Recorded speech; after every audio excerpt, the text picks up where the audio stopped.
Je suis Marie-Osier Lafontaine, activatrice de Génie au féminin. Chaque jour, j'accompagne les femmes à révéler leurs trésors cachés pour vivre la vie qu'elles méritent. Dans ce podcast, j'invite des femmes qui ont osé s'affranchir des diktats pour trouver leur juste place. Bienvenue dans le podcast Ose-la, les voix qui osent. Bonne écoute. Bonjour Rokhaya Diallo. Bonjour. Merci beaucoup d'avoir accepté cette invitation. Je dois te l'avouer, je suis assez fan de toi, du personnage que tu représentes, de la personne que tu es et de Merci. tout ce que tu fais, notamment sur la place publique. J'imagine que ce n'est pas toujours simple, on va en parler. Tu es journaliste, autrice, réalisatrice, tu as été récompensée pour ton travail et tu es une femme engagée, une femme de conviction et tu t'engages contre le racisme systémique en France, pour un féminisme qui englobe toutes les femmes, notamment celles qui sont marginalisées, invisibilisées. Tu interviens aussi sur les questions décoloniales. Tu interviens sur les plateaux télé, mais pas que, parce que tu écris des articles, mais aussi des livres. Tu interviens en tant que conférencière, qu'intervenante. Et tout ça depuis une dizaine d'années. Beaucoup de choses, un parcours très riche en 10 ans, que tu n'avais peut-être pas envisagé au départ. Tu es née à Paris il y a une quarantaine d'années, de parents sénégalais et gambiens. Et depuis petite, tu as été une bonne élève. C'était important pour toi d'avoir de bonnes notes. Et finalement, tu étais une petite fille sage, discrète, mais déterminée. C'est ce que tu dis dans un de tes ouvrages, Ne reste pas à ta place. Et ce parcours t'a amené à obtenir un bac économique et social, puis à t'investir donc dans des études de droit européen et international, pour ensuite bifurquer en école de commerce, où tu t'es ennuyée et tu as finalement bifurqué vers un master dans l'industrie audiovisuelle, parce que c'est aussi ta passion. Les mangas, les séries télé, parce que tu lisais beaucoup petite, mais tu passais aussi beaucoup de temps devant les mangas et les séries télé, c'est aussi ta passion. Et tu as démarré chez Disney, ça pourrait paraître être le poste idéal, mais tu as déchanté finalement en te disant que tu étais peut-être un poste interchangeable et que tu pouvais pas tellement être qui tu voulais être. En parallèle, tu crées une association, Les Indivisibles, qui s'engage contre le racisme ordinaire, et tu organises avec les membres de l'association les Yabon Awards, qui récompensent notamment les phrases les plus racistes prononcées dans l'espace public et dans les médias. Et là, tu es propulsé, on va dire, puisque tu vas, à partir de ce moment-là, être très sollicité dans les médias. Ça va être Canal+, RTL, LCP. Ça ne s'arrêtera jamais, finalement. Et ça va te propulser en tant qu'experte sur toutes ces questions-là. Et une experte reconnue aujourd'hui. Donc déjà, bravo pour ce parcours. Merci beaucoup. Je dois avouer que je suis épatée par ta mémoire. Okay. C'est assez phénoménal. Oui, tout ce que tu as dit est absolument juste, sauf que j'ai commencé à une quinzaine d'années. Tu m'as un petit peu rajeuni. Une quinzaine, pardon. Ouais, voilà. Tu m'as un peu rajeuni. Mais oui, c'est exactement ça. C'est vraiment une trajectoire qui était pas vraiment pensée stratégiquement, et j'imagine que si on m'avait posé la question il y a quelques années, j'aurais pas imaginé que je serais là aujourd'hui à ton micro en Martinique en train de te parler de mon passé d'il y a quelques années, oui. Oui, et tu es en Martinique en ce moment d'ailleurs pour le festival En Pays Rêvé, pour lequel tu as été invitée, et tu vas nous présenter du coup dans le cadre de son festival ton dernier ouvrage, Le dictionnaire amoureux du féminisme. Oui, c'est un festival qui me fait l'honneur de me recevoir et surtout qui me donnera l'occasion de rencontrer pas mal de jeunes en milieu scolaire, en lycée, en collège, et c'est vraiment quelque chose que je trouve hyper riche et qui me permet d'être en prise avec des réalités locales un peu différemment par le biais de la jeunesse. Alors, pour démarrer notre entretien, Rokhaya, je vais te proposer le petit rituel des voix qui osent. Tu as des cartes disposées devant toi sur la table et tu vas fermer les yeux, inspirer et laisser parcourir la main de ton choix au-dessus des cartes et t'arrêter au moment où tu le sens. Peut-être que ta main va chauffer ou picoter. Bref, il y aura une intuition qui va te pousser à t'arrêter, à choisir une carte. Ok.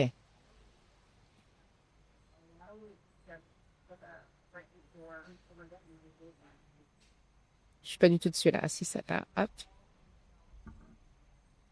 Ok. Alors tu peux la regarder l'illustration. Alors. De l'autre côté, tu as une illustration. Alors c'est. Et voir ce que ça t'inspire. Ouais, une femme sur une barque. J'aime bien. Alors elle est sur une barque au milieu des flots, seule. Donc il y a quelque chose d'assez, qui semble assez insurmontable dans sa mission. Et en même temps, elle est souriante et assez sûre d'elle, donc j'aime bien. J'aime bien cette simplicité. Elle est complètement nue avec des très longs cheveux, donc il y a un peu voilà, se jeter à l'eau, affronter les défis, mais sans inquiétude. Et donc je vais lire. Oui. Donc les étapes: création, intériorité, soi, sérénité. Je lis l'amour que tu te portes, puis la sécurité intérieure que tu te crées et que tu t'apportes, entraîne la confiance et la joie. Ainsi, tu n'as plus peur de ce qui se passe autour de toi. Tu vis, navigues au calme, malgré la tempête dehors. Ah oui, c'est ce que j'avais perçu. Est-ce qu'elle te parle, cette carte? Elle fait écho à quelque chose chez toi? Oui, en tout cas, ce qui me parle, c'est la confiance dans ce que je fais, dans les raisons et dans les valeurs que je défends. Donc, je pense que c'est ce qui me permet un peu de me confronter parfois à la notion de tempête, mais assez familière. Mais oui, le fait que je sois convaincue d'agir pour le bien, et vraiment au sens moral, mais aussi politique du terme, ça me permet d'avancer sans, je dirais pas sans inquiétude parce que c'est humain l'inquiétude, mais en tout cas avec la conviction que les choses doivent se faire dans cette direction. Tu parlais tout à l'heure du fait qu'il y a quelques années, tu ne savais pas forcément que tout ça était écrit pour toi. À quoi tu rêvais quand tu étais petite, Rokhaya? Quand tu t'imaginais plus grande, tu te voyais comment? Tu te voyais faire quoi? J'ai rêvé de plein de choses, mais ce qui me semble le plus vivace, en tout cas peut-être pas forcément petite, mais plutôt ado, c'est que j'aimais bien les mangas et que je voulais être mangaka. Donc autrice de manga, j'avais une passion pour Rumiko Takahashi, qui est une des premières femmes qui se soit vraiment distinguée dans le domaine des mangas qui sont destinés aux jeunes hommes. Et je dessinais énormément. Enfin, j'aimais bien cette idée. C'était assez abstrait, mais en tout cas, c'est quelque chose qui me parlait pas mal, hein, quelque chose d'assez artistique finalement quand j'étais jeune. Ouais. Et qu'est-ce qui reste aujourd'hui de la petite ou de la toute jeune Rokhaya? En tout cas, en termes d'intérêt pour la fiction, c'est que je suis toujours une énorme dévoreuse de séries. Je l'ai toujours été. C'est quelque chose que je continue à faire. J'aime énormément me plonger dans l'imaginaire. Je vais très très souvent au cinéma, souvent seule, et vraiment sur des coups de tête. Je me dis ah bah tiens, il y a tel film, j'y vais.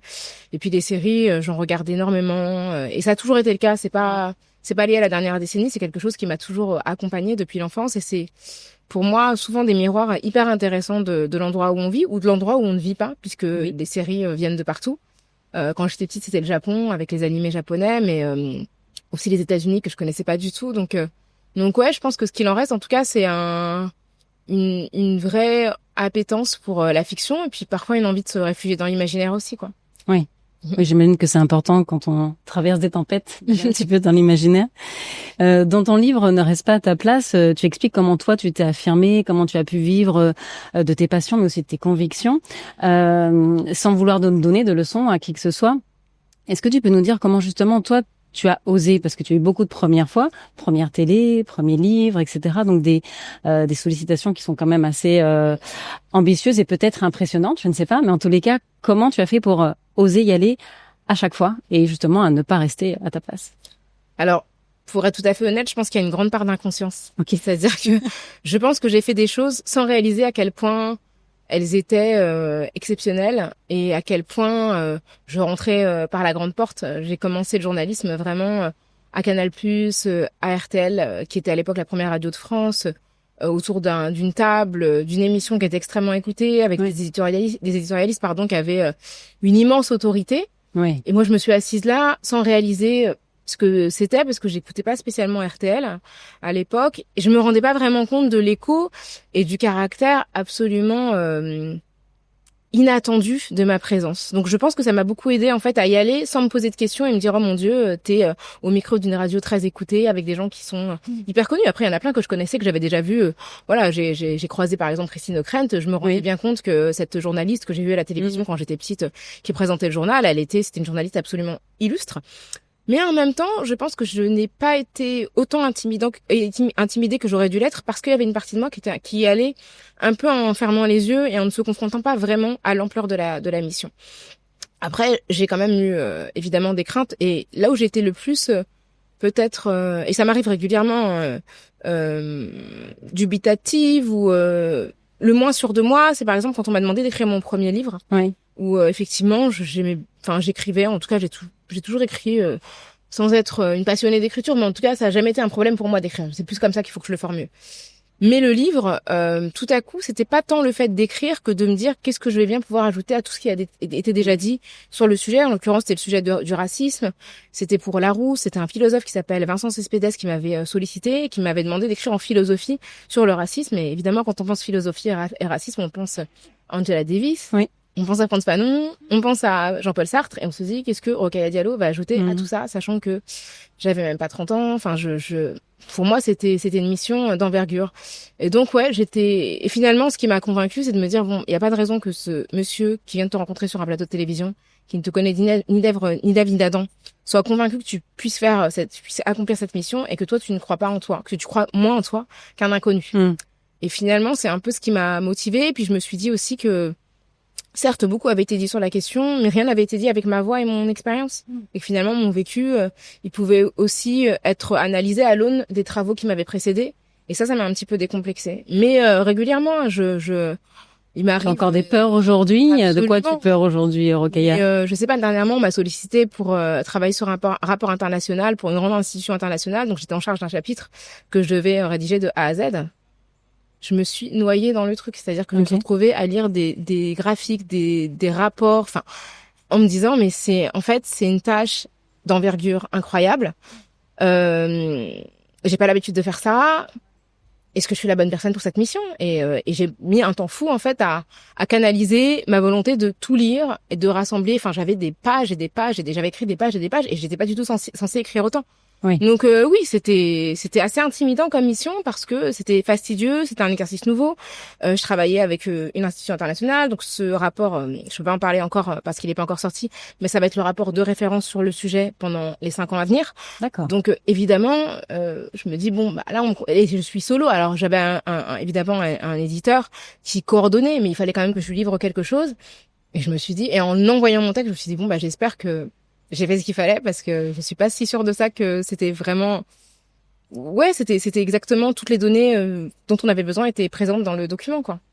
Oui, donc ça t'arrive encore aujourd'hui de te poser la question de savoir si tu es la bonne personne pour faire telle chose ou si tu es légitime à t'exprimer sur tel ou tel sujet? Tout le temps, en fait, moi je suis très très régulièrement sollicitée pour participer à des conférences universitaires et parfois par des départements qui sont pas les départements avec lesquels je suis en lien, et donc je sais que je parle à un public de spécialistes qui sont tous et toutes docteurs dans leur discipline. Oui. Et donc je me dis bon bah ok, j'espère que ce que je vais leur dire ça va leur apporter quelque chose par rapport à la somme de connaissances cumulées dans la pièce. Donc évidemment, à chaque fois qu'on me sollicite, je me remets en question et je me pose la question de quelle sera ma contribution face à des gens qui connaissent le sujet.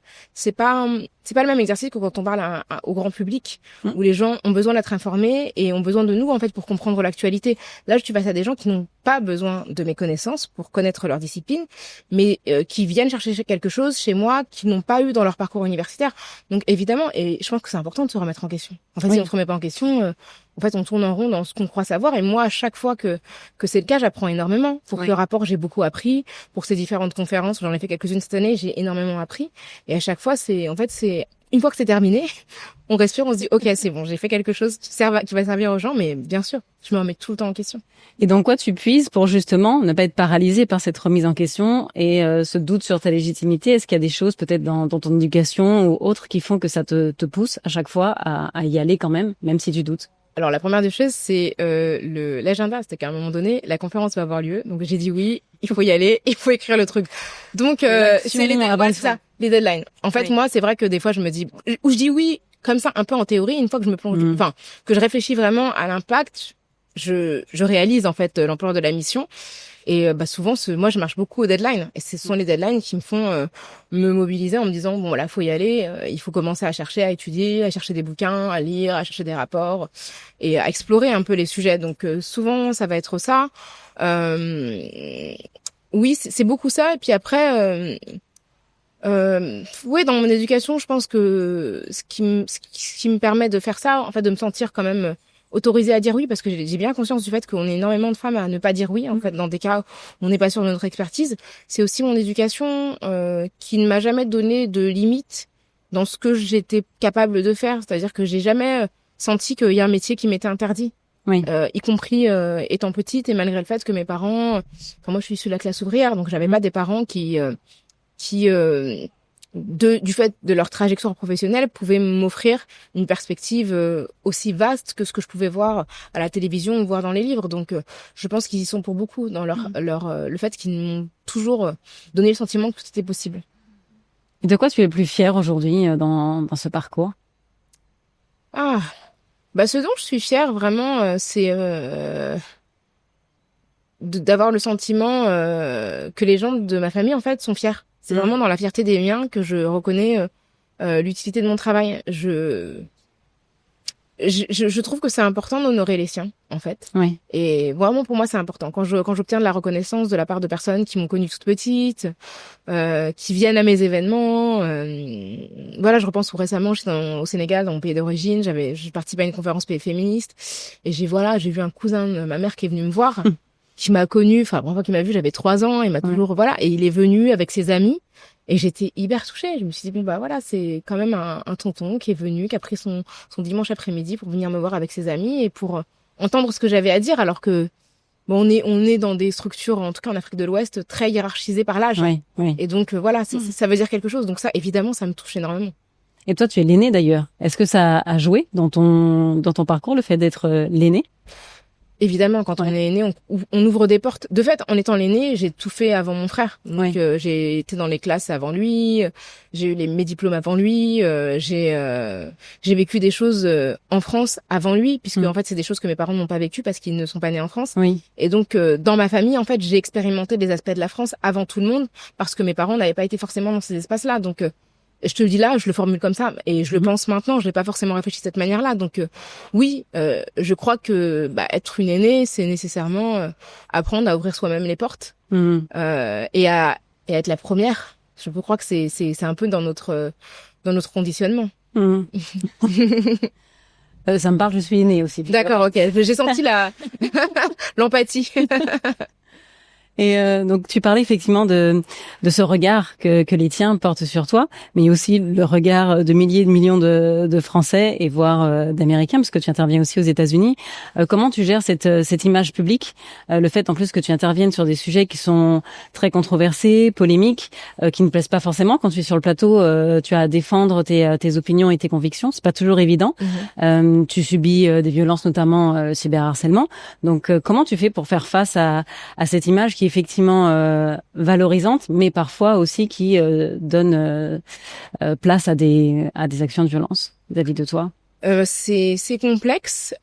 Pour moi, ça va dans deux directions. Je dois dire que si je n'avais pas autant de soutien, de reconnaissance, de personnes qui me saluent, qui m'envoient des messages d'affection quotidiennement, je pense pas que j'aurais continué. Très honnêtement, je sais qu'à mes débuts, des fois je sortais de certains débats, je me disais mais je suis même pas censée parler à cette personne en fait dans ma vie, pourquoi je m'inflige ça? C'est ça. Et je croisais quelqu'un dans la rue qui me disait ah super, je vous ai vu à la télé, voilà, ça fait du bien de se sentir représenté, etc. Enfin plein de personnes qui s'identifiaient à ce que je disais ou qui avaient le sentiment que un certain discours comblait peut-être un vide. Donc ça m'a beaucoup motivée. Je me suis mis aussi à ma propre place. Moi, j'ai quelqu'un qui regardait beaucoup de débats à la télévision et avait beaucoup de frustration. Je regardais mon écran et je répondais aux gens sur le plateau en me disant mais pourquoi personne ne dit ça? Et donc de me retrouver dans la position de pouvoir répondre, c'est aussi une manière de un peu de soulager la jeune femme ou l'ado que j'étais à l'époque qui n'avait pas vraiment la possibilité d'intervenir directement. Donc c'est même c'est presque mystique en fait parce que à l'époque je n'aurais jamais imaginé être sur un plateau de télévision, répondre à des personnes qui défendaient ce type de position. Et pourtant, Dieu sait que j'ai été en colère en fait face à des débats qui me semblaient absolument insupportables, qui nourrissaient une forme de racisme. Les personnes qui me ressemblaient ou qui partageaient mes opinions n'étaient jamais là. Donc il y a aussi cette réparation symbolique je me dis maintenant que je suis là, je peux pas complètement démissionner. Mais oui, évidemment, il y a tout ce qui va derrière. Il y a le cyberharcèlement, il y a le nombre de fois où j'ai été bannie d'institutions. On m'a convié à des débats. Les débats ont été interdits par tel ou tel responsable, institutionnel, local. Concrètement. Oui, c'est ça. C'est arrivé plusieurs fois. Ça m'est arrivé régulièrement. J'ai eu un conflit avec une maire d'arrondissement à Paris qui m'a même menacé physique. Enfin, je sais pas si c'est une menace physiquement, mais en tout cas, elle a dit que si je voulais venir débattre dans ses départements, que je vienne, elle me défoncerait. Ah oui, quand même. Voilà, c'est quand même, c'est quand même une élue de ma ville, de Paris. Ouais, donc elle est plus élue, mais honnêtement, enfin, c'est incroyable en fait de se dire que on a quand même une responsable de mairie qui s'en prend à une personne dans un discours. Puis après, par la suite, j'ai un peu réagi sur mes réseaux sociaux, puis je me suis retrouvée au tribunal parce qu'elle a porté plainte contre moi. J'étais relaxée, mais c'est beaucoup de temps, en fait. Oui, beaucoup de temps et d'énergie. Ouais, c'est ça, d'énergie, ça occupe de l'espace mental. Et c'est vrai que c'était il y a 10 ans, cette histoire avec cette femme, et depuis 10 ans, j'ai été de nombreuses fois au tribunal, soit pour me défendre, et j'ai souvent perdu, soit pour me défendre contre des attaques. Donc là, souvent, à chaque fois que j'ai été attaquée, j'ai été relaxée, mais quand je me suis défendue d'agression verbale, la plupart des cas, j'ai perdu, en fait. Enfin, D'accord. Donc voilà, enfin... Oui, donc une double injustice, quelque part. Absolument, quelqu'un qui va vous traiter de terroriste devant vous à la télé, il est relaxé sur la base de la bonne foi, quoi. Bon, voilà, c'est un peu incroyable. Je veux dire, tout le monde dans le tribunal sait que je ne suis ni une terroriste et que j'ai rien à voir avec les terroristes. Bon, et lier ça avec le fait que je sois musulmane, c'est quand même complètement raciste, mais oui. Voilà, mais je pense que voilà, ma situation en fait de femme noire musulmane n'est pas questionnée en tant que telle, alors que c'est clairement ce qui me vaut aussi autant d'inimitié. Donc voilà, et en même temps, il y a une partie de moi qui est assez combative. Donc être dans une situation où j'oblige ces gens-là qui ont l'habitude de dire ce qu'ils veulent sans conséquence à venir au tribunal, à passer des heures à expliquer qu'ils pensent que c'est aussi une forme de victoire parce que les tribunaux, c'est aussi les endroits des archives. Donc, il reste une archive de ça et je pense que la personne en question, même si elle a été relaxée, elle réfléchira 2 fois avant de parler de moi. Oui. Et qu'est-ce qui te fait tenir, j'ai envie de dire, qu'est-ce qui te motive, qu'est-ce qui te pousse à te lever le matin, malgré tout ça, justement, et tu te dis oui, mais le jeu en vaut la chandelle? Plein de choses. Déjà parce que ma vie, c'est pas uniquement ça. J'ai une famille, j'ai un entourage, j'ai des loisirs. Donc, j'ai une vie qui est remplie de plein de choses, plein de belles choses. Et puis après, ce qui me fait me lever, c'est que je suis pas seule dans cette lutte. Je suis sans doute une personne très, très visible dans ses engagements. Mais on est plein. Il y a plein de journalistes engagés qui sont pas forcément sur les plateaux de télé. Il y a plein de militants, militantes qui sont sur le terrain et qui payent un prix autrement plus lourd que moi parce que ces gens-là n'ont pas le privilège de la visibilité, donc ne bénéficient pas des mêmes soutiens que moi parce qu'en fait on voit pas ce qu'ils et elles subissent. Que parce que moi j'ai aussi la possibilité de me défendre à plein de niveaux. J'ai eu l'occasion de parler plusieurs fois au micro des Nations Unies. J'écris pour la presse internationale, donc j'ai d'autres endroits d'expression qui peuvent aussi compenser un peu les défis que je peux rencontrer sur le plan national. Donc ce qui me motive, c'est aussi ça. Puis après, ce qui me motive, c'est vraiment une vraie foi dans la justice. Je pense qu'il y a plein de choses injustes qui se passent et je crois que j'ai du mal à laisser passer. Donc c'est ça qui me motive. Et puis après, effectivement, je suis très engagée, mais j'ai aussi une partie de mon métier qui est très créatif. Donc je fais des documentaires, j'ai travaillé sur plusieurs bandes dessinées avec Blachette, avec Kim Consigny. Aujourd'hui, je travaille avec une jeune femme qui s'appelle Anne-Lise Némorin pour une bande dessinée qui est prévue en 2026. Et voilà, ça c'est pour moi c'est hyper précieux. Donc cette partie créative, le fait que je puisse aussi être ici en Martinique dans le cadre d'un festival littéraire, que voilà, la semaine prochaine je vais rencontrer des personnes à Abidjan. Enfin voilà, il y a quelques semaines j'étais en Suisse. C'est merveilleux en fait, c'est vraiment formidable de pouvoir avoir la chance de rencontrer des gens dans leur contexte et d'apprendre de ce qu'ils vivent, ce qu'ils elles et ils vivent chez elles et chez eux. Donc c'est une immense richesse. Et ça, quoi qu'on pense de moi localement en France, ça n'a pas vraiment d'incidence. Donc voilà. Et en même temps, je vis avec l'idée que tout ça peut être complètement éphémère. Peut-être que ça sera balayé d'un revers de main et que je ferai autre chose. Voilà, moi ça fait 15 ans que je me dis pour l'instant je suis visible, c'est super. Peut-être qu'un jour je serai plus à la mode et puis je sais faire autre chose. Donc c'est pas complètement, c'est pas grave quoi. Ce sera une période de ma vie hyper riche. Et je ferai autre chose si les choses se présentent différemment, quoi. Oui, tu saisis les opportunités ici et maintenant. Complètement. Ça, pour le coup, ça fait vraiment, pour le coup, 15 ans. Je dirais pas que je vis au jour le jour, mais je vis d'une opportunité à l'autre. Oui. Et ça me convient. Et c'est plein de surprises. Alors évidemment, faut avoir le cœur bien accroché, parce que les surprises ne sont pas toujours bonnes.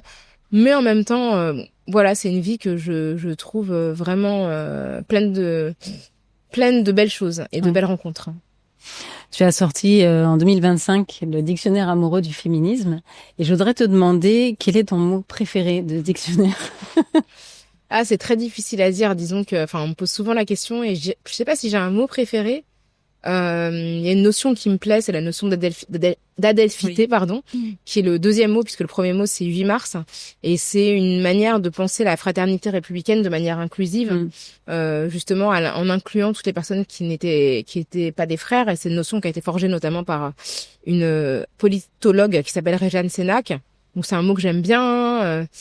Qu'est-ce que j'aime bien? Enfin, il y a des gens que j'aime bien. J'aime bien Christiane Taubira. J'ai parlé de Rumiko Takahashi, la mangaka, dont je parle aussi dans Dictionnaire amoureux. Et parce qu'il y a des qualificatifs, oui, mais il y a aussi des portraits.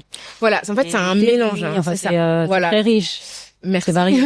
C'est varié, effectivement. Ouais. Moi, j'ai vraiment voulu composer ma galaxie féministe, donc avec tout ce qui m'avait influencé et tout ce qui semble compter aujourd'hui. Donc, ça va évidemment de la pop culture. Donc, ça parle de musique, de musiciennes notamment, mais aussi bien de pop que de hip-hop, de séries américaines, irlandaises, japonaises, sénégalaises, de livres, de littérature, de notions comme l'intersectionnalité, comme le genre, de personnalités, donc fictives, mais des personnalités réelles, des personnalités actuelles, des personnalités du passé, historique.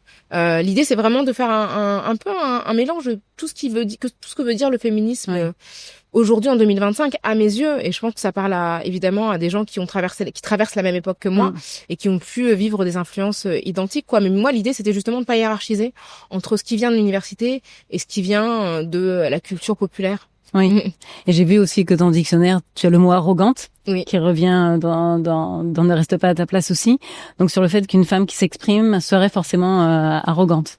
Oui, je pense que en fait, l'arrogance, c'est souvent une manière de disqualifier un comportement assuré. Notamment d'une femme, mais de toutes les personnes qui appartiennent à des groupes minoritaires. Et il y a aussi insolence dans le dictionnaire amoureux, et c'est un peu dans le même ordre d'esprit. À partir du moment où on assoit sa dignité et on s'exprime avec une certaine assurance, voire une certaine fermeté, on est considéré comme arrogante, comme insolente. Et moi, ce que je voulais dire avec ces définitions, c'est que il ne faut pas le prendre comme une insulte. C'est justement la preuve qu'on dérange un peu le système, un système qui nous conditionne en fait à la discrétion. Et cette discrétion-là, en fait, c'est une forme de domination, cette injonction à la discrétion. Et je dis pas qu'il faut forcément être exubérante. Simplement, il faut être. Je pense que quand on est capable d'asseoir sa dignité d'une manière qui déplaît à la majorité, c'est pas forcément mauvais signe. Alors ça veut dire qu'il faut aussi apprendre à accepter à déplaire, ce qui n'est pas agréable. Mais je pense que ça fait partie du féminisme. Donc, mesdames, quand vous entendez vous êtes arrogante, c'est peut-être un compliment. C'est souvent un compliment, oui. Et tu vas plus loin, parce que tu as créé une école justement sur la prise de parole en public, et on vient d'en parler, c'est important que les femmes puissent prendre la parole, prendre leur propre parole et prendre leur juste place. Et donc cette école s'appelle Word. Quelle est la méthode Word du coup pour prendre la parole au public aussi bien que Rokhaya Diallo?